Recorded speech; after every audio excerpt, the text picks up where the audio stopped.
Baik, selamat siang. Kita mulai ya. Eh, Siang, Om Swastiastu. Om Swastiastu. Assalamualaikum warahmatullahi wabarakatuh. Shalom. Waalaikumsalam. Pertama, terima kasih Mas Will. Ini sudah meluangkan waktu untuk ngobrol bareng dan sharing terkait pengelolaan pariwisata basis desa wisata di Indonesia, khususnya di Bali. Jadi sedikit saya kenalkan juga bahwa Mas William ini adalah alumni dari STP. Nama sebelumnya sekarang sudah diubah menjadi Politeknik Pariwisata Bali. Beliau senior saya di program studi destinasi pariwisata dan lebih dahulu terjun ke desa wisata untuk turut membantu masyarakat dalam pengelolaan desa wisata. Makanya hari ini saya minta bantuan beliau untuk sharing kepada teman-teman yang nanti akan nonton video ini.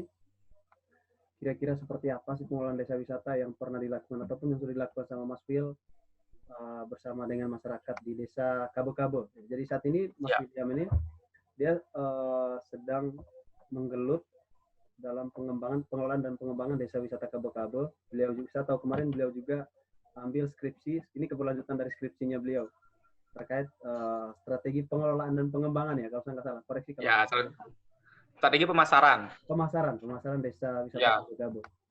Jadi beberapa kegiatan juga yang pernah di-sharing sama Mas William ke saya, festival desa wisata kalau nggak salah itu pernah mereka ikuti, mereka bawa desa wisata Kabo-Kabo juga.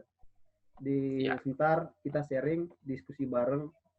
Kalaupun Mas William ada yang bisa saya sampaikan, mungkin akan saya sampaikan. Ada yang masih ingin saya tanyakan, kita sampaikan kepada para penonton kita nanti terkait bagaimana pengelolaan dan pengembangan strategi baru apa untuk menghadapi strategi pariwisata new normal yang akan diberlakukan di Indonesia oleh Menteri Pariwisata Mas Wisnu Tama. Karena Pak Menteri ini paling suka dipanggil Mas Menteri. Dan juga apa sih yang diharapkan dari desa wisata kepada Menteri Pariwisata agar desa wisata kedepannya lebih berkembang lagi. Kurang lebih gitu Mas William. Jadi yang saya dapat di sini, jadi di Indonesia itu datanya kurang lebih 1.734 desa wisata dari Sabang sampai Merauke. Banyak banget ya. Jadi terbanyak desa wisata itu ada di Bali dan Jawa. Itu kurang lebih sekitar 897 desa wisata. Dan yang kedua itu di Sumatera, itu desa wisata yang terbanyak urutan kedua. Paling sedikit itu di Maluku. Itu sekitar 23 desa wisata yang sudah berjalan dan berkembang. Masih dalam tahap pengembangan. Kalau yang saya lihat dari beberapa desa wisata di Indonesia yang kerap menjadi calon desa wisata terbaik di dunia, di nasional maupun di dunia, itu sebagian besar dari Bali. Salah satunya desa wisata Penglipuran, Jasri di Karangasem. Nah ini menurut saya teman-teman pengelola desa wisata di desa wisata lain di seluruh Indonesia harapannya bisa belajar dari bagaimana sebuah prestasi yang didapatkan oleh desa wisata Penglipuran untuk mendapat pengakuan dari dunia terkait pengelolaan desa wisata terbaik dan terbersih di dunia itu di Penglipuran, dan sering juga masuk dalam dominasi desa wisata terbaik di skala nasional. Selain itu jadi desa wisata ini memiliki daya tarik bervariasi dari setiap desa wisata. Contoh kayak di Bali, di desa Penglipuran, mereka punya autentisitas daya tariknya tersendiri, baik dari segi habit masyarakat lokal, aktivitas dan tradisi masyarakat lokal. Desa Jasri pun begitu. Sedikit beralih ke, saya sih sering menamai NTT itu bukan Indonesia Timur, tapi Indonesia Tengah. Kalau Mas William sepakat ya nggak apa-apa, enggak juga nggak apa-apa. Karena dari segi waktu Bali, Nusa Tenggara Barat sama Nusa Tenggara Timur tuh waktunya sama. Jadi ya beda-beda dikit. Ya jadi saya tidak menemukan aspek mana yang mengatakan Indonesia NTT itu masuk dalam skala Indonesia Timur ataupun kategori Indonesia Timur. Ke Indonesia bagian tengah NTT, contohnya di Barebo, yang merupakan salah satu desa wisata dan telah ditetapkan menjadi salah satu situs warisan budaya di Desa Barebo oleh UNESCO. Itu juga memiliki daya tarik wisata tersendiri. Sebenarnya kalau di Manggarai banyak lagi desa wisata yang sebenarnya memiliki potensi untuk dikembangkan dan dikelola dengan baik. Hanya kita tahu secara garis besar permasalahan dalam pengelolaan pariwisata dan desa wisata di Indonesia itu adalah SDM-nya, SDM baik dari masyarakat lokal yang ada dalam suatu desa ataupun masyarakat ataupun pengelola dari desa wisata itu tersendiri. Nah, ini yang menjadi tantangan ke depan. Saya balik langsung tanya aja ke Mas Wil. Bagaimana pengalamannya untuk mengelola desa wisata, Mas Wil? Mengelola desa wisata Kabu-Kabu. Kalau pengalaman dalam mengelola ya, yang paling pertama jelas yang namanya mengelola orang, memimpin orang itu susah karena kepentingan mereka beda-beda ya. Kepentingan ada banyak, terutama di mana kita ingin memasukkan satu kepentingan baru, yaitu pengen mengembangkan desa tersebut menjadi desa wisata. Di Desa Kabu-Kabu itu sendiri, itu dikembangkan dari nol tahun 2016. Bahkan dari sebelum tahun 2016 sendiri, Pak Gede Raka selaku Ketua Desa Wisatanya sekarang, dan Ketua Pokdarwisnya, beliau sendiri sudah mengalami berbagai macam permasalahan di mana warga-warga di sana sendiri mempertanyakan, ngapain sih bikin desa wisata di sini? Buat apa? Nggak ada apa-apa di sini, bahasanya seperti itu. Tapi karena memang menurut beliau Desa Kabu-Kabu memiliki banyak potensi ya, dan dari potensi tersebut dapat memberikan banyak manfaat kepada masyarakatnya dan menggerakkan ekonomi di sana. Mulailah beliau berusaha mengembangkan daya tarik dasar yang ada di sana seperti alam dan beberapa daya tarik budaya yang dikemas ulang untuk dapat dijadikan produk pariwisata. Pengelolaannya dari awal itu tahun 2016, pas sudah jadi desa wisata, teks sudah keluar suratnya dan dibentuk Pokdarwisnya. Dari sana tuh mulai baru bisa kita menggeliat banyak narik wisatawan. Kalau dari katanya Pak Diraka dulu, sebelum 2016 kan susah tuh, kita nggak ada wisatawan. Produk juga masih belum ada, diakui juga belum. Nah, sekarang setelah 2016, setelah kita beliau-beliau di sana itu bisa bekerja sama dengan beberapa travel agent untuk datangin wisatawan, baru bisa mulai mendatangkan wisatawan. Baru dia mulai bisa bergerak pariwisata di sana. Pengalaman lainnya, bagaimana kita mengembangkan setelah datangnya wisatawan dan kita mulai bisa bekerja sama dengan travel agent, udah mulai lepas tangan kita istilahnya. Kita nggak perlu lagi nyari wisatawan keluar, kita nggak perlu lagi nyari teman-teman sejawat untuk datangin wisatawan mereka ke Kabu-Kabu, tapi kita cuma perlu nunggu dari travel agent itu sendiri untuk datangin wisatawan. Jadi setiap kita punya pesanan, kita cuma tinggal layanin aja di desa. Perlunya pakai apa, kapan tanggalnya, berapa orang. Cuma itu aja. Tadi kan yang seperti Mas William bilang, di awalnya itu memang dari masyarakat lokalnya dalam tanda kutip belum beberapa masyarakat lokal belum menginginkan untuk dikembangkan menjadi desa wisata karena mungkin mereka belum mengetahui terkait bagaimana potensi dan dampak ketika sebuah desa itu dikembangkan menjadi desa wisata. Kalau begitu Mas ya. Jadi ini salah satu tantangan pertama yang dihadapi saat dijadikan desa wisata begitu ya. Ya, tentu saja. Masyarakatnya kan karena belum sadar mengenai pariwisata seperti apa ketika di awal kali dikembangkan, jadi lebih banyak meremehkan mereka di awal. Menganggap apa sih itu istilahnya. Gitu. Jadi saat mengelola, bagaimana kira-kira cara dari Mas William ataupun teman-teman di desa wisata?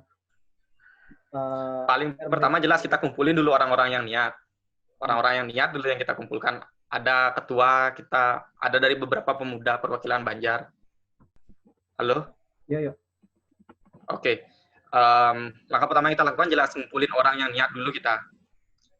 Kita ngumpulin dulu dari beberapa masyarakat lokal yang menganggap bahwa desa wisata di Kabu-Kabu itu perlu dikembangkan. Bagaimana pengembangan produknya sama orang-orang yang sudah paham dan pernah terjun di desa di dunia pariwisata, baik itu seorang guide, seorang supir, maupun orang-orang yang pernah bekerja di travel agent lainnya, maupun orang yang pernah belajar di pariwisata dan di hotel. Setelah kita kumpulkan, Baru deh kita mulai bikin yang namanya produk. Produk apa yang paling mungkin bisa dilakukan? Paling gampangnya sih dulu kita istilahnya lihat, tiru, modifikasi ya. Modifikasi ya. Kita lihat di tempat lain ada produk kayak gimana, kita tiru aja langsung secara gamblang, lalu kita modifikasi sesuai dengan apa yang kita miliki di tempat kita. Kita bikin dulu yang namanya produk village tour, dan kebetulan laku produk tersebut, di mana kita kan punya warga desa yang bekerja sebagai private guide ya, dan mereka secara sukarela mau membawa wisatawan mereka datang ke Kabo-Kabo. Langsung kita jual produknya ke mereka dengan harga yang jauh lebih murah dibandingkan beberapa desa wisata lain di daerah Tabanan. Karena harga kita yang bersaing dan kualitas kita yang sama ya dengan desa wisata lain, mulailah wisatawan tertarik untuk tetap datang ke sini. Dan mulailah dari di tahun berikutnya, itu tahun 2018, ya 2018 baru mulai banyak ada repeater. Orang-orang yang pernah datang pada musim liburan tahun 2017 mulai lagi datang ulang tahun 2018.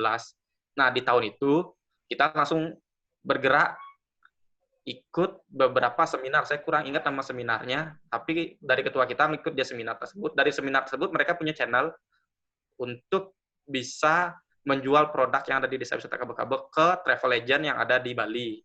Salah satu contoh itu Bali Eco Cycling, ada di Destination Asia, ada di Paktu tempat aku kerja terakhir. Setelah punya channel ke sana untuk tempat jualan, udah ada mulai masuk wisatawan. Wisatawan masuk, harga kita bisa tetap bersaing dengan kualitas yang kita bisa tingkatkan. Jadi harganya tetap, kualitas sama produk dan apa yang mereka wisatawan dapatkan bisa nambah dari misalnya dulu untuk half tour harganya sekian, kita bisa tetap harga tersebut kita naikin waktu durasinya jadi 2 jam dan dapat misalnya bonus sarapan atau misalnya dapat merchandise atau souvenir. Dari sanalah kita bisa berkembang terus sampai sekarang. Tapi karena ya terakhir ya, gara-gara bulan Maret itu corona langsung down semua, nol gitu ya. udah bubar. Tadi selain tadi libatkan masyarakat lokal yang memiliki visi sama untuk mengelola dan mengembangkan desa wisata, caranya untuk mereka tetap berpartisipasi menjadi pengelola desa wisata Kabo-Kabo itu gimana, Mas? Caranya tetap jelas, memberikan mereka manfaat. Engagement-nya seperti apa? Memberikan mereka manfaat. Manfaat dalam hal ini ekonomi maupun atau secara gampangnya pekerjaan ya. Ya itu 80%. Maaf? Itu sama rata dengan teman-teman pengelola inti. Ya.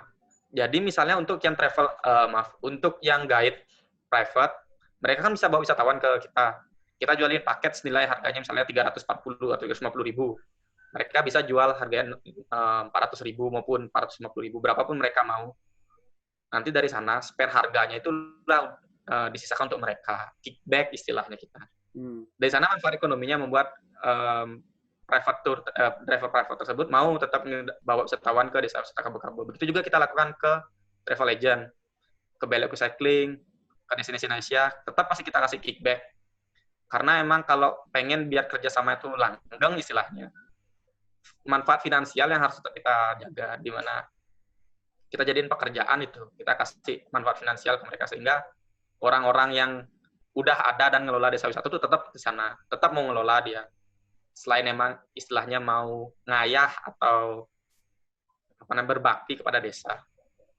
Kalau ke teman-teman travel agent yang bekerja sama tadi itu memberikan manfaat finansial juga, komisi? Ya, kita kasih istilahnya kickback namanya kalau mereka bilang. Kickback. Jadi harga pakai sekian, mereka boleh markup seberapa persen, atau kalau mereka nggak markup pun, kita tetap kasih kickback setiap paket kita jual, yang terjual kita kasih kickback misalnya 10.000, 15.000 per orang. Ya. Wow.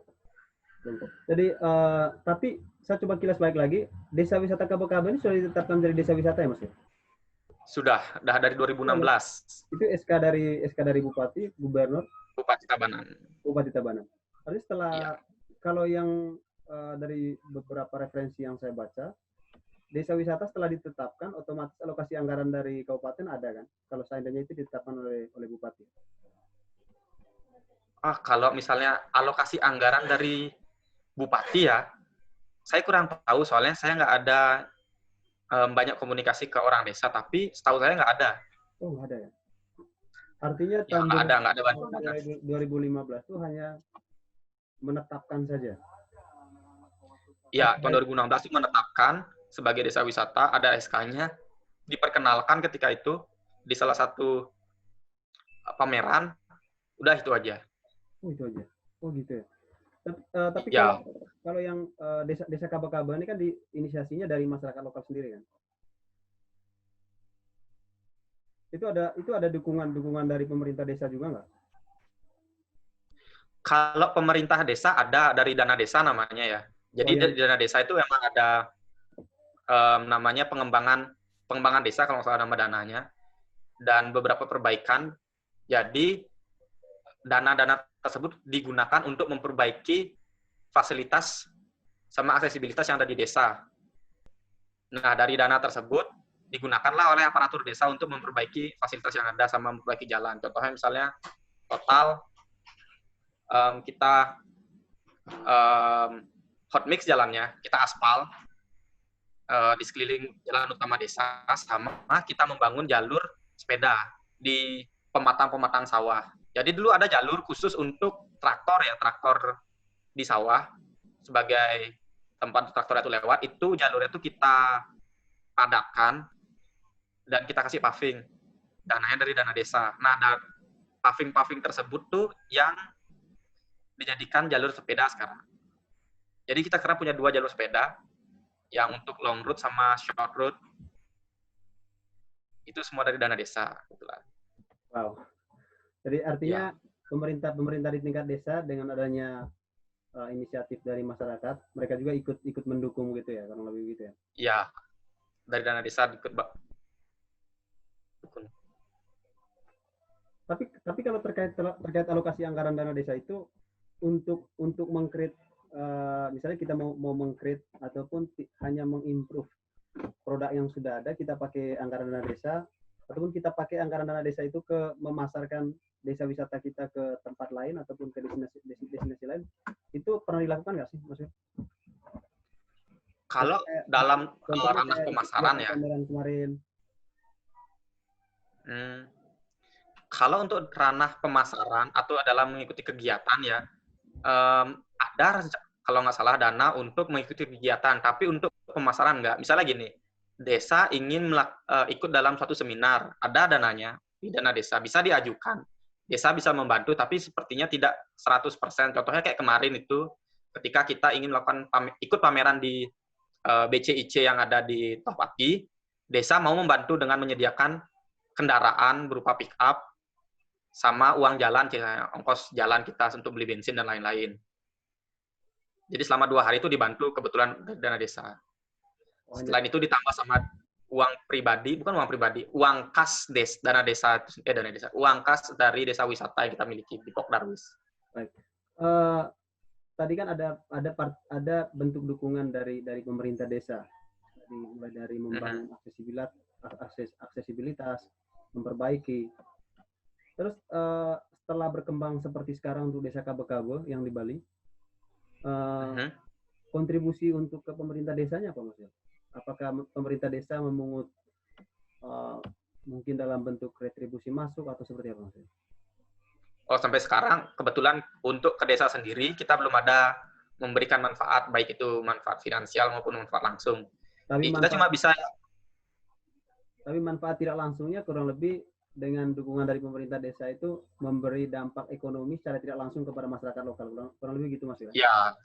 Ya, secara tidak langsungnya kita memberikan dampak ekonomi kepada masyarakatnya, di mana kita bisa ngajak masyarakatnya untuk memberikan lapangan pekerjaan baru. Sekarang dengan berkembangnya desa wisata Kaba-Kaba sampai sekarang, kalaupun sekarang sudah nurun sampai 0% pendapatan karena corona. Ya. Kemarin dengan berkembangnya desa wisata ini, orang yang keluar dari desa untuk mencari pekerjaan itu masih ada nggak sih, Mas? Masih.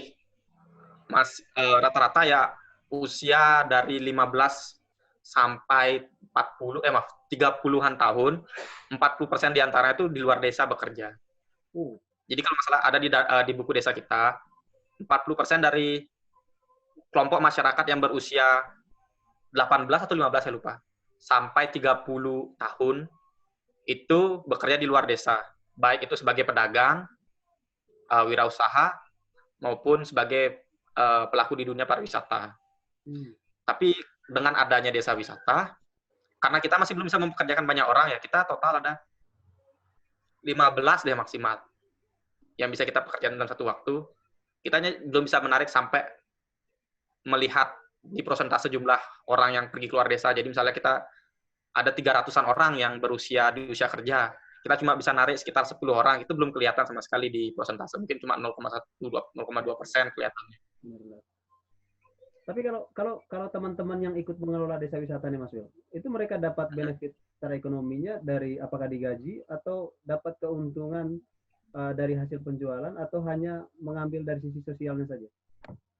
Biasanya kita namanya sharing profit ya, berdasarkan pekerjaan yang diambil.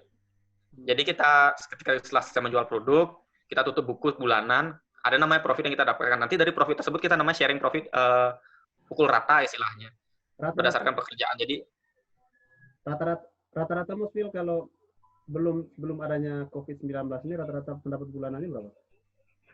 Wah, lumayan lah sekitar UMR. Bongkar-bongkar dikit lah. Oh, sekitar UMR ya? Sekitar UMR lah. UMR Tabanan itu 2.700.000 lebih ya? Wah, enggak, di bawah. Itu 2.700.000 kalau nggak salah. Denpasar ya, apa Badung kalau nggak salah. Nggak, Badung itu 29. Badung 29. Oh, Badung 29. Di bawahnya lah masih. 25, 24. Sekitar segituan lah. Dapatlah kita segitu. Ketika misalnya memang lagi musim ramai, contohnya bulan Agustus, September itu emang lagi high season, kita bisa satu minggu itu bawa 40, 50 setawan. Jadi satu bulan itu bisa sampai 200. Jadi untuk dapat pendapatan kurang lebih untuk teman-teman pengolah, rata-rata dapat pendapatan mereka bulanan itu sekitar setara dengan gaji UMR. Minimal desa wisata Kabo-Kabo bisa mendatangkan 50 sampai 200 wisatawan per bulan gitu ya? Ya, kurang lebih segitu. Wow, itu caranya ada selain dari bekerja sama dengan teman-teman travel agent ini, itu buat ada dari internal juga nggak sih? Kayak ikut kegiatan apa kayak dalam promosi desa wisata atau melalui website? Untuk kira-kira selama ini potensi mendapatkan wisatawan melalui website itu seandainya ada itu berapa persen? Harus kita akuin ya, walaupun di zaman sekarang ini istilah zaman sosial media dan zaman kemudahan informasi, di mana kita bisa mendapatkan informasi dari mana saja termasuk melalui internet, kita rasa ternyata tidak terlalu efektif ya kalau kita memasarkan melalui sosial media. Karena kita tidak bisa meng-grab target pasar kita yang ada di luar negeri sana. Sangat susah sekali bagi kita untuk bisa meng-grab mereka. Contohnya misalnya seperti ini. Kita ingin nge-grab pangsa pasar yang ada di Australia. Pangsa pasarnya itu bagi orang yang berusia 30 sampai 35 tahun atau sampai 50 tahun lah bahkan. Orang yang sudah bekerja dan pada saat liburan ingin pergi ke Bali. Misalnya seperti itu. Yang sudah bekerja dan memiliki penghasilan yang cukup untuk dapat pergi keluar dari negeri mereka. Itu sangat sulit kita bisa dapatkan di sosial media.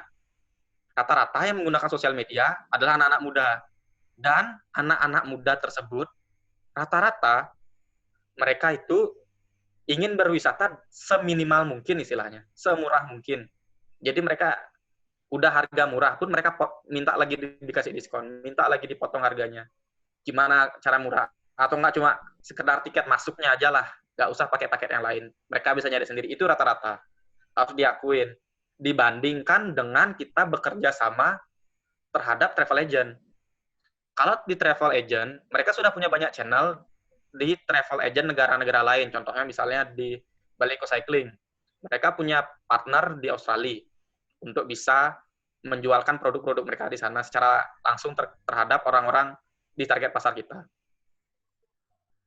Jadi artinya tadi ini pengalaman pribadi yang Mas Bill dapatkan selama ini ya, bahwa sejauh Ya, ini pemanfaatan media sosial untuk mempromosikan desa Kabo-Kabo itu belum berikan dampak yang implisit untuk mendatangkan ya, wisatawan ke desa Kabo-Kabo. Jadi ya. Kalau dibandingkan dengan jauh jadi jauh bekerja lebih sama dengan efektif travel agent, kemarin travel agent, kurang lebih gitu ya. ya. Wow. Kalau yang terkait ini Mas Will, wisatawan yang berkunjung ke Kabo-Kabo selama ini itu dari kalangan muda, atau saya sih lebih lebih suka manggilnya, kalaupun ada orang yang ada teman-teman lain yang mengatakan itu sedikit rasisnya. Saya lebih suka panggilnya milenial sama kolonial. Mas Will, kalau dipresentasikan itu Beda dari jawabannya. milenial atau kolonial yang lebih banyak ke ini? Kalau kita akuin ya kolonial, kolonial yang membawa milenial istilahnya gitu. Oh, kolonial Jadi yang bawa. keluarga kalau kita, keluarga rata-rata. Oh, Jadi keluarga ya. keluarga orang tua yang membawa anak-anak mereka rata-rata. Atau Oke. enggak emang orang-orang tua ya, usia 30, 35, bahkan sampai 55 tahun ada. Lebih banyak di 30 sana. 35 tahun tuh berarti masih masuk dalam kategori milenial ya. Oh, Kecuali masih masuk kategori milenial ya? kecuali kalau 40 katanya, kecuali kalau 45 ke atas itu sudah masuk dalam kategori kolonial. Oh, 45 ke atas kalau di sini ya. Oke, parameternya udah tahuan nih. Soalnya tergantung beda-beda kadang-kadang parameternya. Ya, Bilang benar. usia sekian baru masuk milenial, usia sekian baru masuk milenial. Kalau di Benar. sini misalnya di atas 40 baru kolonial, ya artinya setengah-setengah ya. Milenialnya ada di usia 30 sampai 35 tahun. Mereka rata-rata bawa anak kecil, baru-baru pasangan baru nikah. Untuk usia-usia kolonial istilahnya. Ada juga 50-50 lah istilahnya. Kalau misalnya kita lihat rasionya antara usia pekerja aktif, kalau kita sebenarnya gitu ya, usia pekerja aktif di 25 sampai 35 tahun, dan usia pekerja yang sudah lebih pasif di usia 35 sampai 55 tahun, rasionya sama. Sama ya. Tapi kan sejauh ini teman-teman di desa wisata Kabo-Kabo itu tidak melihat atau membuat sebuah pangsa pasar yang seperti saya sampaikan tadi, kelas kolonial sama milenial. Yang penting ada wisatawan yang berkunjung, kurang lebih gitu Mas Yuda. Atau Ya, ada kita emang dari awal, ada atau memang ada kita emang dari awal paket kita yang menyesuaikan lebih cepatnya. Halo? Ya, ya. Kalau kita paket kita yang menyesuaikan. Jadi emang kita sediakan paket yang mampu mencakup dari usia anak-anak bisa jalan, masih mau jalan-jalan nggak apa, masih bisa kita sesuaikan. Jadi itu Jadi kita nggak terlalu banyak memilih pangsa pasar, jadi apa yang datang kita sediakan. oke. Artinya desa pengolahan di desa Kabo-Kabo itu sudah menyiapkan variatif paket wisata ya, baik untuk kalangan milenial ataupun kalangan kolonial itu sendiri. Ya, udah ada. Jadi kita emang nggak kalau dari klaster harga itu ada yang membedakan untuk kalangan ada sama ini nggak Mas? Ada ya? Ada. Klaster harga kita pecah jadi dua aja ya. Half day sama full day aja gitu dia. Half day yang cuma durasinya 4 sampai 6 jam, yang full day 8 sampai 10 jam. Enggak, tapi kalau yang untuk tadi kan ada desa Kabo-Kabo menyiapkan paket untuk bisa dipakai oleh kalangan milenial ataupun tapi ada juga paket yang disediakan untuk kalangan kolonial. Ini klaster harganya sama atau beda Mas? Kurang lebih sama karena aktivitasnya aja yang berbeda. Sedangkan istilahnya kalau kita sebut basic cost-nya, main cost-nya sama. Main cost-nya sama. Ya, variable cost-nya mungkin yang berbeda-beda tergantung permintaan. Misalnya seperti kita nyediain orang untuk sebagai pemandu, alat-alat keamanan, misalnya kalau mereka ingin bersepeda, atau cuma mau jalan-jalan aja, sama aktivitas di lapangan seperti misalnya menanam, membajak, itu main cost-nya atau fixed cost-nya sama. Jadi kurang lebih nggak ada klaster harga kalau misalnya di paket usia. berdasarkan usia nggak ada. Tapi sejauh ini ataupun selama pengelolaan ataupun pengembangan desa wisata Kabo-Kabo ini, wisatawan yang berkunjung ke desa Kabo-Kabo selama ini lebih banyak dari Nusantara atau luar? Luar, kalau kita sebut ya, dari luar. Paling banyak dari dua benua ini, Australia sama Eropa. Jadi pasarnya udah mulai melihat gitu ya? Iya, emang kita akuin, untuk pangsa pasar Eropa dan Australia ini, memang mereka lebih suka untuk, istilahnya down to earth ya. Mereka pengen diajak jalan-jalan ke desa. Pengennya mereka berlumpur ria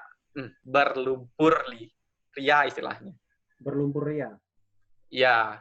Oke. Mau kotor-kotoran, melihat bagaimana aktivitas di masyarakat di desa, gimana bertani, bertanam, main layangan bahkan. Kalau spending of money-nya mereka dari Eropa sama Australia lebih banyak mana, Mas? Kurang lebih sama ya. Bahkan dalam pemberian tip maupun pembelian cindera mata yang kita sediakan di sini, makanan-makanan yang kita sediakan di sini kurang lebih sama. Jadi nggak terlalu membedakan, misalnya kayak dibilang Eropa spendingnya jauh lebih tinggi, Australia lebih rendah, nggak. Kalau khusus di bagian sudut pandang desa wisata kita tuh nggak sama rata-rata untuk pengeluaran. Sama. Untuk kepuasan dari wisatawan yang berkunjung. Biasanya kan kepuasan dari wisatawan yang berkunjung itu bisa dibuktikan, salah satu indikatornya adalah loyalitas dari wisatawan akan melakukan repeat repeater di tahun. Jadi bisa disebut dalam kategori repeater guest atau repeater visitor. Itu ada nggak selama ini, Mas Wir? Yang mungkin ada data, misalnya karena mungkin dari segi pengelolaannya yang baik ataupun dari segi keramahan masyarakatnya. Kalau sampai kita data berapa jumlah repeater yang kita miliki, kita nggak lakukan ya. Tapi kita berdasarkan kita nge-handle di lapangannya, kita ketemu lagi sama orang yang sama. Some like this one. I have went to this place before, but this year I want to go to this place again because I like this place. I want to do some certain activity that I didn't do last year. Kayak gitu dia ngomong. Oke. Ternyata dia adalah seorang repeater. Kita tahu, tapi kita nggak hitung berapa jumlahnya. Berdasarkan di kalangan lapangan, mungkin istilahnya, kasarnya bahasanya, sorry ini, sekitar 1 dari 10 orang tuh repeater lah. 1 dari 10? 1 dari 10. Ya, nggak sampai 10% lah. Tapi itu hitungan kasar ya. Kita nggak ada data pastinya untuk bisa mengatakan pasti minimal 10% ada nggak. Tapi ya emang ada aja guest repeater itu, terutama di musim-musim yang sama tempat mereka datang. Misalnya dulu mereka datang bulan Agustus, lagi dia datang bulan Agustus. Rasionya belum terlalu besar untuk wisatawan repeater datang balik kembali untuk melakukan aktivitas. Belum terlalu besar. Tapi kalau apakah ada atau tidak ada? Untuk produk yang disuguhkan ke wisatawan, misalnya dari aspek budaya, lingkungan, alam. Misalnya high season di desa wisata Kabo-Kabo dari bulan Mei sampai bulan September atau Oktober. Setelah itu atraksi wisata ini apakah ada buat pemulihan ataupun dalam bentuk apa lagi? Supaya bisa karena kebetulan jumlah kita ya, carrying capacity kita masih tinggi dibandingkan dengan wisatawan yang datang. Jadi dampak lingkungannya nggak sebesar yang seperti di tempat-tempat masif ya, seperti misalnya di Pantai Kuta maupun di tempat-tempat seperti itu. Berbeda antara carrying capacity dan wisatawan yang datang, di mana wisatawan yang datang lebih tinggi dibandingkan carrying capacity. Sedangkan kita, carrying capacity kita masih lebih besar, jauh ya dibandingkan dengan wisatawan yang datang. Jadi misalnya dampak lingkungan, kerusakan di lingkungan, kerusakan jalan, sampah itu belum ada ya. Masih sangat terkendali kita sebutnya. Gitu. Ada wisatawan yang datang, jalan belum rusak. Ada wisatawan yang lewat di Paving Kuta pun sendiri masih belum ada yang rusak, masih bagus kualitasnya semua. Tapi dan kadang-kadang di sawah. Artinya sejauh ini belum ada action untuk untuk pemulihan setelah melakukan crowded aktivitas wisata di saat high season, begitu Mas Wira? Belum ada, karena emang carrying capacity kita masih tinggi. Ada rencana untuk membuat itu ke depannya nggak Mas Wira? rencana ada, tapi ketika kita sudah mengetahui carrying capacity kita sudah minimal setara dengan wisatawan yang datang pada satu waktu. Misalnya kayak gini, carrying capacity kita sebulan kita perhitungkan sekitar 10 sampai 20 ribu orang. Kalau misalnya kita bisa sampai ada wisatawan yang datang sampai 10 ribu sampai 20 ribu orang per bulan, baru kita mulai bakal berpikir langkah konkret seperti apa yang harus kita lakukan untuk bisa menangkal dampak negatif seperti jalannya rusak, lingkungan yang kotor, sampah yang dapat bertambah, maupun bagaimana kita manajemen agar tidak adanya gesekan antara masyarakat lokal dan pelaku pariwisata yang ada di lapangan. Oke, kalau yang terkait ini Mas Wil, sampah dan limbah yang dihasilkan dari aktivitas desa wisata, baik untuk masyarakat lokalnya sendiri ataupun dari wisatawan yang berkunjung, itu pengelolaannya sejauh ini bagaimana untuk di desa wisata Kabo-Kabo? Dibuang atau ada pengelolaan dalam bentuk lain? Karena kebetulan ya sampah atau limbah yang tercipta dari aktivitas pariwisata tersebut rata-rata sampah organik ya, limbah organik, misalnya seperti batok kelapa karena kita jual juga produk kelapa, maupun kalau plastik kita nggak ada ya, karena kita sendiri bahkan untuk botol minum kita kasih mereka tumbler aluminium itu kita kasih untuk botol minum tersendiri, jadi nggak ada, kita udah bebas botol plastik, kantong plastik udah kita nggak pakai lagi. Plastik mungkin adanya kalau kita bawa jajanan, jadi kita misalnya kan kadang bawa jajanan tuh dari pasar, jajanan pasar tuh ada plastiknya untuk membungkus, mungkin dari sana aja. Dan karena jumlahnya masih sangat sedikit, tentu sangat gampang untuk membuangnya, cukup buang ke tempat sampah, nanti dibuang kepada tugas pembersihan tiap hari yang setiap sore itu udah selesai, karena jumlahnya masih sangat sedikit ya. Kalau untuk dikelola secara mandiri oleh desa wisata Kabo-Kabo itu belum masih untuk sampah. Belum, karena produksi limbah yang masih sangat rendah. Yang paling tinggi mungkin limbah yang paling banyak ya limbah organik berupa batok kelapa ya. Rata-rata misalnya kalau sampai ada yang datang 20 orang, terus mereka pengen minum kelapa sampai 2 kali, kan udah tercipta 40 batok kelapa tuh. 40 kelapa yang terbuka. Itu limbah kan lumayan tuh jumlahnya. Ya. Itu pun cukup kita istilahnya buang ke satu lubang, kalau kita bahasa Balinya sebut tebe ya. Tempat-tempat buang sampah organik itu. Kita cukup taruh aja di sana, udah selesai urusan. Karena kita tahu sampah-sampah tersebut pasti akan terdekomposi terhadap alam, balik jadi tanah, jadi kita nggak perlu khawatir lagi. Gitu. Wisatawan yang ke Kabo-Kabo selama ini, Mas Wel, itu mereka nginap di sana atau hanya untuk berkunjung saja? Atau memang ada paket menginap juga ada? Jadi kebetulan kita juga ada beberapa akomodasi yang kita miliki, 2 kelas ya kita punya. Ada yang berupa villa, yang harganya cukup tinggi ya, sampai ada salah satunya namanya aku agak lupa namanya.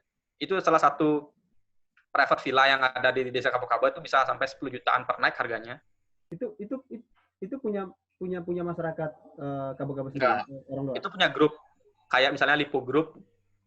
Jadi mereka punya grup sendiri. Aku nggak lupa namanya. Aduh, nama. Intinya villa itu dari pihak luar, investor luar. Iya, dari investor luar yang membangun di desa. Ada juga beberapa yang membuat namanya lodge maupun lodgeman untuk wisatawan yang memiliki kalangan ekonomi lebih rendah. Tapi kita secara khusus tidak ada yang namanya nyiptain paket sampai bermalam, di mana kita sediakan akomodasi langsung, enggak. Lebih banyak kita biarkan wisatawan itu memilih akomodasinya mau di mana. Karena kita pakai juga konsentrasi yang dijual di Kabo-Kabo lebih ke aktivitasnya saja, Mas.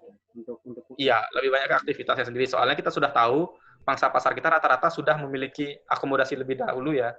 Sudah lebih duluan menginap misalnya di daerah Badung, yang lebih dekat dengan lebih banyak atraksi wisata di sana. Dan ke desa Kabo-Kabo itu sendiri cuman untuk menikmati aktivitas tertentu aja. Sekedar transit istilahnya. Kalau untuk ini, Mas Wel, ini kan ada perubahan, atau saya sih lebih sering menyebutnya kebaharuan. Jadi masyarakat lokal yang kebiasaan sehari-harinya mulai dari bertani, bercocok tanam dengan dengan produk lain. Sekarang atau tahun 2016-2017 itu mereka dilibatkan dalam bagaimana untuk men-serve orang, men-serve wisatawan yang habitnya pasti berbeda dan pengetahuannya juga berbeda, dari bercocok tanam menjadi men-serve orang yang bukan dari desa yang sama tapi dari negara yang berbeda. Jadi awalnya gimana Mas Yo? Sehingga Oke, yang itu kita langsung jawab ya. Yang bagus untuk wisatawan. Seperti yang tak bilang di awal tadi, kita awalnya tuh dari orang-orang yang memang sudah pernah terjun langsung di dunia pariwisata, seperti seorang travel agent, yang pernah bekerja travel agent, driver private, maupun orang yang pernah bekerja di hotel. Jadi otomatis mereka sudah punya basic tersendiri untuk bagaimana cara men-serve wisatawan. Tapi belakangan tahun 2018 ya kalau 2018 itu ada beberapa kampus, salah satunya tuh dari STPBI, ya mereka datang untuk bantu ceritanya ngasih pelatihan masak, pelatihan bahasa Inggris, maupun DFR ya kita yang sebutnya dulu ya, DFR. Mereka juga ada kayak gituan, mahasiswanya mereka datang untuk memberikan berbagai macam pelatihan sama bantuan seperti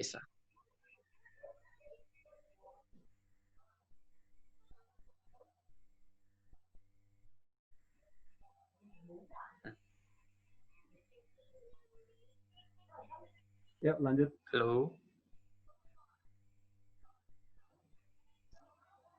Jadi bagaimana Jo? Udah, karena basicnya udah rata-rata orang yang sudah pernah bekerja di pariwisata, jadi sudah tahu bagaimana nge-serve wisatawan. Oh gitu. Ya. Kalau yang dari artinya kemampuan, skill dan kemampuan dasar dari wisatawan, dari masyarakat lokal juga kan perlu diasah, terus sehingga bagaimana masyarakat lokal itu bisa memiliki kemampuan yang sangat bagus untuk men-serve orang yang datang berkunjung, sehingga tingkat loyalitas dari wisatawan yang berkunjung nanti bisa lebih bagus lagi, yang berdampak pada dari sini Jo, saya bakal koreksi beberapa teori yang ternyata sangat sulit untuk bisa diaplikasikan di kehidupan nyata, terutama di bagian pengembangan desa wisata yang masih baru. Contohnya di desa wisataku nih. Kalau misalnya di teori, tentu kita harus namanya melatih masyarakat istilahnya. Melatih masyarakat untuk bisa memberikan serve bagus terhadap wisatawan. Sebenarnya nggak perlu sampai sejauh itu. Kita perlu fokusnya pertama orang yang berinteraksi langsung terhadap wisatawannya. Contohnya misalnya kayak gini, guide kita sendiri yang ada di desa, kita harus latih. Sedangkan guide yang sudah ada di desa itu, mereka semua sudah punya latar belakang pariwisata. Dari mereka itu mantan guide, mereka itu memang private driver, maupun mereka pernah bekerja di bidang pariwisata di perhotelan. Jadi bahkan tanpa ada pelatihan pun, mereka sudah mampu. Bahkan ahli di bidang men-serve wisatawan. Jadi istilahnya kalau kita harus menyediakan pelatihan untuk masyarakat lokal, nggak terlalu ya. Karena kita pernah buat namanya pelatihan masak kalau nggak salah. Euforia masyarakat lokal untuk ikut terhadap pelatihan tersebut masih kurang. Soalnya mereka anggap buat apa? Nggak ada kemanfaatan buat mereka. Mereka ikut untuk mengelola desa wisata pun nggak, istilahnya gitu.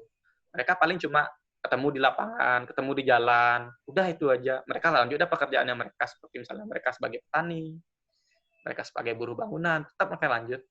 Otomatis mereka nggak perlu banyak skill seperti skill bahasa Inggris, skill bagaimana serve tamu, mereka nggak perlu. Mereka cuma perlu senyum, sapa gitu aja.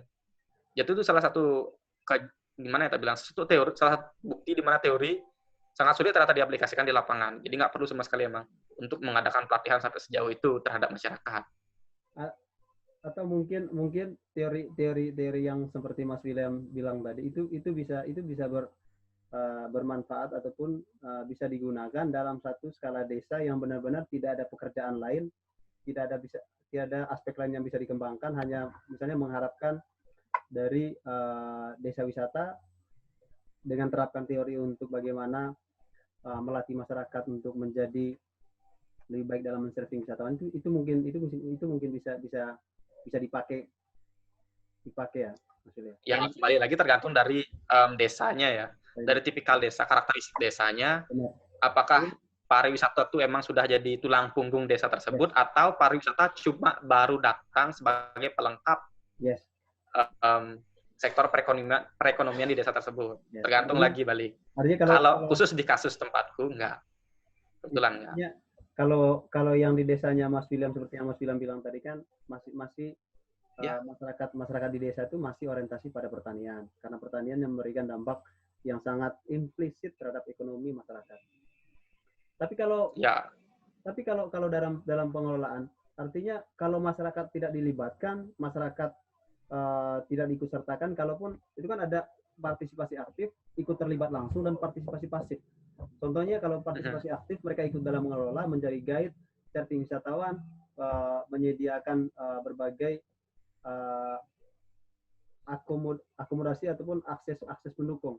Tapi kalau partisipasi pasif, misalnya masyarakat menjadi petani, mereka menanam sayur, itu kan bagian dari keberpartisipasian mereka dalam mendukung desa wisata. Caranya supaya mereka jadi masyarakat lokal ini, mereka tidak merasa ya nggak usah menanam deh tahun ini, atau untungnya bukan langsung ke kita, tapi yang mendapat keuntungan adalah warga di desa itu, tapi bukan masyarakat yang ikut yang artinya tidak yang ikut menanam, tapi orang lain yang tidak menanam tapi mendapat manfaat dari padi yang mereka tanam tadi, yang menjadi daya tarik wisata di desa wisata Kabu-Kabu. Itu caranya gimana, Mas Yul? Apakah ada misalnya dari pendapatan per 1 bulan sekian persennya dikasih sumbangsi ke pertanian, ke petani, atau seperti apa? Oke, balik lagi seperti yang tadi bilang ya, manfaat ekonomi yang kita berikan masih belum terlalu besar.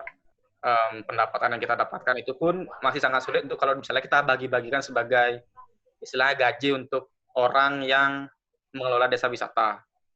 Masih sangat sulit.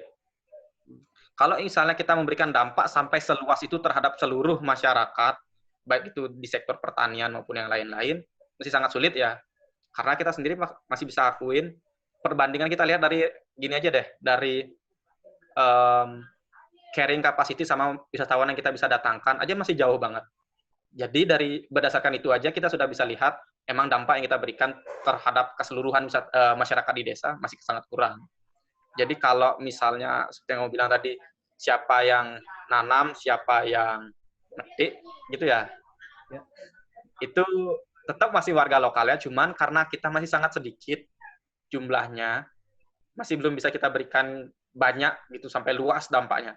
Mungkin beberapa seperti pedagang kelapa, petani kelapa yang ada di desa, maupun para petani di sawah yang kebetulan sedang membajak sawah, kita kasih pendapatan lebih karena mereka mau memberikan sawah mereka untuk dijadikan tempat beraktivitas.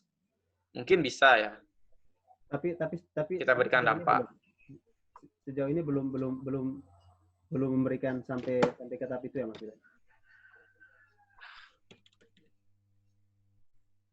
Halo? Ya, belum bisa sampai memberikan dampak seluas itu terhadap masyarakat, masuk bagi petani maupun warga-warga lainnya, sampai bisa menyebabkan mereka pindah haluan bekerja dari petani maupun buruh menjadi pelaku pariwisata belum. Jadi masih cukup sulit. Saya terinspirasi dari beberapa desa wisata yang saya kunjungi. Contohnya Mas Wil. Jadi ada nih desa wisata yang ada beberapa orang, sekelompok orang yang melihat desa itu selain dari petani, dari sektor pertanian, bisa dikembangkan dari sektor lain yang bisa memberikan dampak ekonomi. Jadi ketika mereka kembangkan itu dan melibat secara tidak langsung pada sektor lain, contohnya pada sektor pertanian menjadi salah satu objek wisata ataupun daya tarik wisata, dan beberapa aspek lain yang mereka gunakan sebagai salah satu atraksi, itu malah memberikan dampak yang sedikit buruk terhadap sektor-sektor yang tidak dilibatkan tadi ini. Kayak seperti yang saya bilang tadi, masyarakat petani langsung bilang, kita yang bekerja, setelah kita bekerja kok orang lain yang memetik hasilnya. Jadi kalau yang seperti yang saya sampaikan tadi ini itu sama sekali belum terjadi di desa Kabo-Kabo yang sudah. Belum. Karena misalnya kayak kamu bilang tadi petaninya nih, misalnya kan misalnya kita petani sayur nih misalnya, petani sayur, petani kangkung itu, mereka kan sudah dapat manfaat ekonomi dari produk yang mereka jual, kangkung tersebut. Kalau misalnya mereka cerita minta potongan kue, kita sebut aja gitulah, sumbangsih dari sektor pariwisata, yang di mana sektor pariwisata di desa Kabo-Kabo itu sendiri belum begitu kuat untuk bisa membiayai diri mereka sendiri. Itu istilah gimana ya? Ya nggak bisa, emang nggak bisa kita kasih, nggak bisa segitunya. Kita dari mana nyari uangnya istilahnya gitu. Uang wisatawannya nggak sebanyak itu istilahnya. Oke. Mungkin salah satu ini masukan dari saya aja sih, Mas Wil. Salah satu misalnya, tadi sempat berpikir gitu juga. Jadi sebenarnya apa sih yang menjadi kebutuhan dasar dari petani padi? Jadi kebutuhan dasar mereka adalah selain bibit dan pupuk. Misalnya misalnya saja nih, pendapatan satu bulan di desa Kabo-Kabo 50 juta. Jadi 2% dari 50 juta ini selain untuk dibagikan ke masyarakat lokal yang mengelola desa wisata, 2%-nya ini disumbangkan ke petani padi, baik itu untuk beli bibit atau untuk beli pupuk. Jadi bisalah kasih manfaat secara langsung, kalaupun secara presentasi tidak sebesar seperti apa yang didapatkan oleh teman-teman yang ikut intern, ikut lebih aktif dalam mengelola desa wisata. Terasa mereka juga paham kok. Artinya kenapa mereka hanya dapatnya 2%, sementara yang lain dapatnya berbeda. Karena mereka kan sudah dapat keuntungan dari pertanian padi tadi. Tapi mereka juga didukung oleh teman. Sehingga nanti ketika ada tamu yang datang, mereka Mas Wil sama teman-teman pengelola desa di Kabo-Kabo menghandle wisatawan. Jadi senyum dari petani saat mereka melakukan aktivitas pertanian itu senyum positif lah, bukan senyum, kan ada juga yang senyum pesimis karena apa sih orang datang ke sawah saya. Kurang lebih kayak gitu ya. Ya. Bisa tuh idenya untuk misalnya kita memberikan sumbangsi ke kelompok tani mereka. Yang membelikan pupuk maupun bibit. Benar. Tapi karena kebetulan di desa nih ada namanya kelompok tani kita sendiri sudah punya bantuan dari pemerintah ya. Istilahnya gimana ya? Kita bisa memberikan, tapi kalah kita sama pemerintah. Pemerintah sudah lebih duluan memberikan bantuan berupa bibit sama pupuk, bahkan sampai ke traktor sekalipun sudah diberikan bantuan. Benar sih. Ya bisa kita kasih, tapi istilahnya bakal jadi kayak kelihatan kayak pahlawan kesiangan kita. Ngapain sih? Lu cuma ngasih, istilahnya kayak apa sih? Lu cuma bisa ngasih 2 karung paling pupuk yang kita bisa sediakan harganya sampai 500 ribuan sampai 1 jutaan gitu. Kita kasih pupuk segitu. Sedangkan dari pemerintah itu pupuknya masih 1 gudang belum dipakai ya. Masih 1 gudang belum dipakai. Bisa seperti itu. Kalau makanya lebih daripada itu kita lebih banyak ngasih tips istilahnya gitu. Misalnya kalau kita pakai sawah siapa, kita kasih uang. Kita pakai daerah siapa, kita kasih uang. Kita beli kelapa dari siapa, kita kasih uang mereka. Karena itu lebih terdampak jadinya mereka ngerasain, oh ini tuh hasilnya kelihatan banget. Kalau misalnya mereka pakai sawah saya dapat sekian. Kalau mereka pakai tanah saya dapat sekian. Dibanding saya pengen ngasihnya ke kelompok tani tertentu, dan saya masih kalah ngasih bantuan. Ternyata. Tergantung sih, permasalahan di lapangan bisa beraneka ragam ya, unik di suatu desa dibandingkan desa yang lain. Kalau kebetulan desaku ya kayak gitu. Tadi saya coba jelas balik lagi ya Mas ya. Tadi berarti terkait dengan pemasaran di desa wisata Kabo-Kabo itu lebih ke travel agent, atraksi wisatanya dari segi daya tarik wisata alam dan juga tradisi dari masyarakat lokal yang ada di Kabo-Kabo ya.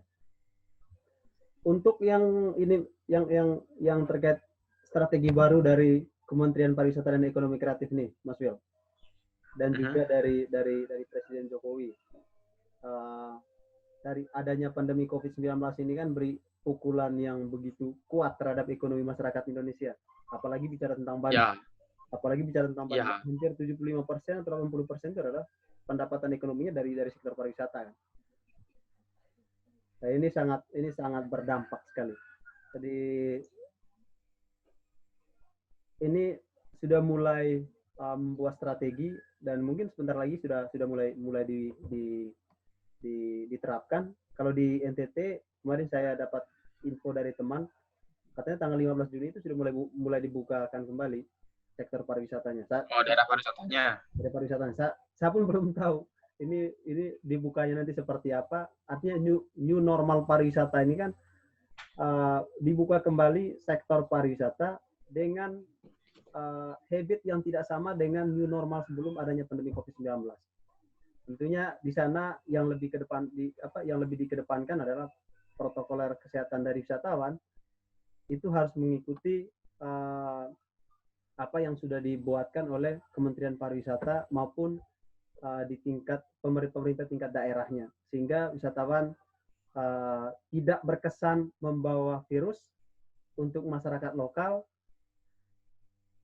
dan masyarakat lokal juga tidak berdampak dengan kehadiran dari wisatawan. Halo, Mas Wil?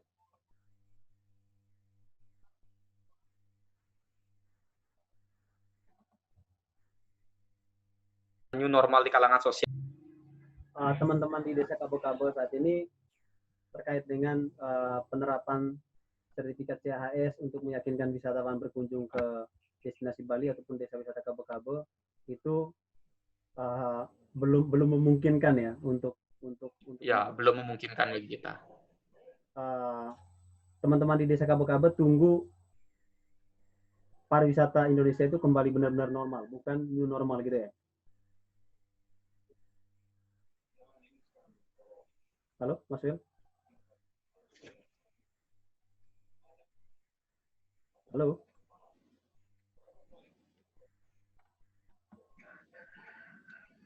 Jadi teman-teman, Mas Wil? Ya. Ya, kita seperti yang mau bilang tadi, kita harus tunggu emang. Kita nggak bisa lagi menjadi pelopor istilahnya, pelopor new normal pariwisata. Kita emang harus cuma bisa nunggu aja. Nggak bisa lebih. Nggak banyak yang kita bisa lakukan. Kalau misalnya mungkin untuk destinasi-destinasi utama seperti Uluwatu, Tanah Lot, maupun Pantai Kuta, itu mungkin mereka bisa jadi pelopor ya, daerah-daerah pelopor, karena itu adalah destinasi utama yang ada di Bali. Tapi untuk destinasi seperti kita yang masih tahap pengembangan tentu nggak bisa.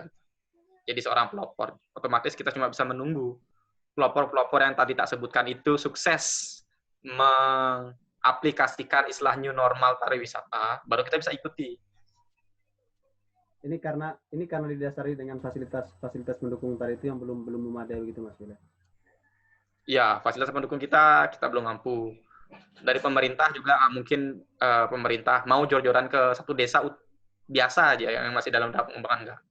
Pemerintah pasti fokusnya ke daerah-daerah utama yang menjadi tourist generate, kayak misalnya tadi Kuta, Uluwatu, Tanah Lot, itu pasti pemerintah fokus dulu. Kalau ini mungkin bagian dari beberapa poin yang terakhir ntar, Mas Wil. Harapan dari teman-teman desa wisata untuk Kementerian Pariwisata dan Ekonomi Kreatif saat ini apa, Mas Wil? Sorry? Harapan dari teman-teman pengelola desa wisata atau desa wisata Kabo-Kabo saat ini untuk Kementerian Pariwisata dan Ekonomi Kreatif apa, Mas? Kalau harapan, kita nggak punya banyak harapan besar ya, karena kita realistis aja deh. Kita bukan orang yang super realis yang pengen berharap pemerintah harusnya bisa ABC. Enggak, kita realistis aja. Kita sudah lihat bahkan di perusahaan-perusahaan travel agent yang besar pun manajernya jadi jualan telur ya. Manajernya jualan telur, CEO-nya bahkan atau general manajernya bahkan ikut jadi tukang sapu di hotel-hotel tersebut. Seperti teman saya tuh yang kerja di Intercon, GM-nya jadi tukang sapu karena emang masyarakat gini, pelaku pariwisatanya udah dirumahkan, nggak ada lagi biaya untuk biayain mereka. Kita nggak banyak punya harapan tinggi terhadap pemerintah karena kita sudah tahu pandemi ini belum berakhir. Di Indonesia sendiri belum berakhir pandeminya, belum ada tanda-tanda grafiknya tuh turun belum. Nggak seperti negara-negara lain yang sudah, misalnya kayak Vietnam yang sudah sampai sekian hari udah buka lockdown karena nggak ada lagi kasus positif. Nggak, karena kita masih banyak kasus positif setiap harinya, jadi kita nggak punya banyak harapan. Mungkin harapan kita tuh lebih banyak ke bagaimana pemerintah dalam hal ini ya, gugus tugas COVID dan pemerintah pusat dalam pembuatan wewenang itu mampu meredam dulu grafiknya, meredam dulu jumlah positif setiap harinya itu. Jumlah positif karena corona itu bisa diredam sampai grafiknya normal. Ketika itu baru kita mungkin punya harapan pemerintah untuk bisa mulai menormalkan pariwisata mungkin dengan cara memberikan bebas visa, bisa memberikan insentif, bikin hard block, seperti yang pernah dilakukan Menteri Pariwisata sebelumnya. Kalau untuk sekarang, kita lebih banyak berharap agar pandemi ini selesai aja dulu. Realistis saja lah istilahnya. Kita nggak pengen masih di tengah-tengah pandemi ini, kita paksa harus wisatawan harus datang, nggak. Udah sama-sama ngerti lah. Kalau untuk terkait misalnya untuk apa namanya, meningkatkan SDM dari teman-teman pengelola desa wisata itu menjadi harapan juga untuk teman-teman desa wisata nggak maksud? Dari Kementerian Pariwisata. Peningkatan SDM dalam hal apa ini? Skill-nya kan? Misalnya skill. Karena kebetulan kemarin kan pemerintah ada namanya program Kartu Prakerja itu, ya kan. Kebetulan beberapa di desa yang sudah nggak punya pekerjaan lagi tuh kita bantu juga untuk bisa ikut prakerja, dan beberapa lolos ya dan dapat insentif yang 600.000 itu. Mungkin kita berharap Kartu Prakerja itu tetap dilaksanakan ya. Selain itu sebagai penambah skill masyarakat, itu juga jadi bantuan sosial, satu-satunya jalan untuk bantuan sosial bagi masyarakat. Jadi masyarakat bisa dapat bansos dan bertahan istilahnya di tengah pandemi ini, di mana mereka udah nggak punya pekerjaan. Baik, Mas Will. Saya rasa sudah cukup lama kita ngobrol terkait pengelolaan desa wisata ini. Ya. Hampir 1 jam 25 menit loh, Mas Will. Banyak terima kasih nih karena senior sudah duluan langsung bantu masyarakat untuk mengelola desa wisata. Saya juga kayaknya terpanggil untuk begitu deh. Nanti saya nanti kalau kamu misalnya turun ke desa langsung, mungkin siap-siap aja sama permasalahan di desa-desa ya. Berbagai macam permasalahan unik di desa, kayak misalnya masyarakat A konflik ke B, kepentingan. Nah, itu nanti yang paling susah. Bukan masalah bikin produk maupun datangan wisatawan yang susah, enggak. Kalau di aku enggak, datangan wisatawan tuh bisa kok selama mau berani masang harga yang bersaing di travel agent, bisa datangin wisatawan. Lebih susahnya tuh di perihal kepentingan ya. Masalah internal gitu ya maksudnya? Iya, yang susah di sana. Sama ngumpulin orang yang mau ngelola.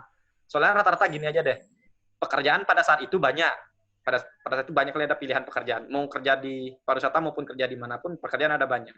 Sedangkan yang kita tawarkan, kita cuma bisa nawarin pekerjaan istilah ngayah, di mana kita nggak bisa gaji banyak. Cuma itu aja sih susahnya. Iya sih. Kita nggak bisa ngegaji orang, kita nggak bisa ngasih banyak manfaat ekonomi secara langsung. Susahnya di sana. Baik. Kalau itu satu dulu sementara Mas Willy ya. Terima kasih banyak untuk waktu dan kesempatan untuk sharing, berbagi dengan saya dan juga teman-teman yang akan nonton video ini terkait seperti apa sih pengelolaan desa wisata, dan kita ambil samplingnya saat ini pengelolaan desa wisata Kaba-Kaba di Bali. Harapan saya cuplikan video ini bisa memberikan manfaat untuk teman-teman yang saat ini sedang belajar ataupun untuk teman-teman yang sudah berkelut di desa wisata, bagaimana mengelola desa wisata. Mungkin ada beberapa hal yang saya dan Mas Will sharing melalui video ini bisa dijadikan reference terkait bagaimana dan melihat apa saja masalah yang akan ditemui dalam mengelola desa wisata, dan juga bagaimana mendatangkan pasar, dan yang terbaru saat ini adalah terkait strategi new normal pariwisata dari pemerintah pusat. Mas Will, terima kasih banyak untuk semua bahan sharingnya. Bagi saya ini sangat bermanfaat, apalagi sebentar lagi ujian selesai, terjun ke masyarakat, pasti akan ikut membantu seperti ini. Saya juga sangat tertarik untuk membantu teman-teman desa wisata, baik yang di Labuan Bajo ataupun nanti di luar Labuan Bajo. Kita sangat berharap bahwa itu akan terjadi dan bermanfaat secara positif untuk masyarakat yang ada di desa, bisa meningkatkan ekonomi dari masyarakat desa, sama-sama lah kita membantu. Terima kasih. Saya tutup dengan Prama Santi, Om Santi Om. Wassalamualaikum warahmatullahi wabarakatuh. Assalamualaikum.